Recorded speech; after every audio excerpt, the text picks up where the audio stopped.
Dites-moi ce qui vous met si fort en colère. Je viens de faire dans l'autre pièce une rencontre insignifiante. Un petit Français de Bordeaux, en s'époumonnant, avait réuni autour de lui une espèce d'assemblée. Il racontait qu'avec effroi et non sans larmes, il avait fait ses préparatifs de voyage pour venir en Russie, chez des barbares. Il arriva et trouva qu'on le choyait sans trêve. Il ne rencontra ni un son russe, ni un visage russe. C'était comme s'il avait été dans sa patrie, avec ses amis, au milieu de sa province. Par exemple, en soirée, il se sent ici comme un petit potentat. Les mêmes idées chez les dames, les mêmes toilettes. Il était content, mais nous ne l'étions pas. Il se tut. Et alors, de tous les côtés, ce ne fut qu'un regret, qu'un soupir, qu'un gémissement. Ah, la France, il n'y a pas de pays préférable au monde, déclarèrent deux jeunes princesses, deux sœurs, répétant la leçon qu'on leur a serinée depuis l'enfance. Où se mettre à l'abri des jeunes princesses? Gémit de loin, le souhait modeste, quoiqu'à voix haute, que le Seigneur extirpât cet esprit malsain d'imitation sotte, servile, aveugle, qu'il fit tomber une étincelle chez n'importe quel homme de cœur qui pût, par sa parole et son exemple, nous détourner, comme avec des rênes solides, de cette écœurante faiblesse pour tout ce qui vient de l'étranger. On peut m'appeler vieux croyant, si l'on veut. Mais notre cher Nord est pour moi 100 fois pire depuis qu'il a tout abandonné. Tout changé, tout mis à la mode nouvelle.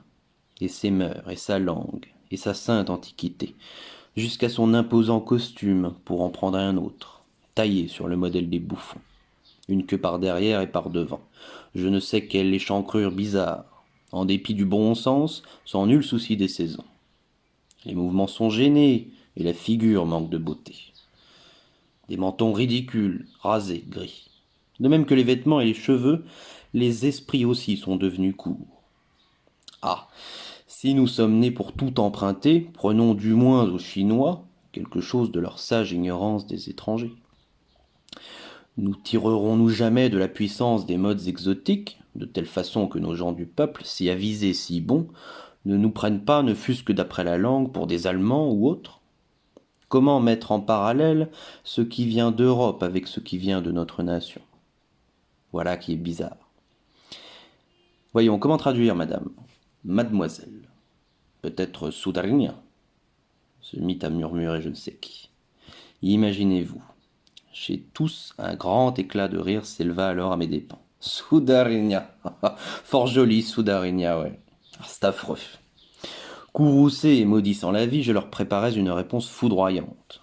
Mais tous me laissèrent là. Vous savez à présent ce qui m'est arrivé. Le cas n'est pas nouveau.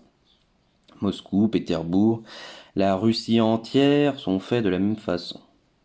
À peine un habitant de la ville de Bordeaux a-t-il ouvert la bouche qu'il a le bonheur de fixer l'intérêt de toutes les jeunes princesses. Et, à Pétersbourg comme à Moscou, celui qui n'est pas l'ami des gens importés de l'étranger, des manies du langage affecté, celui dans la tête de qui pour son malheur se rencontrent 5 ou 6 idées saines, et qui prend la liberté de les répandre à haute voix, alors voyez,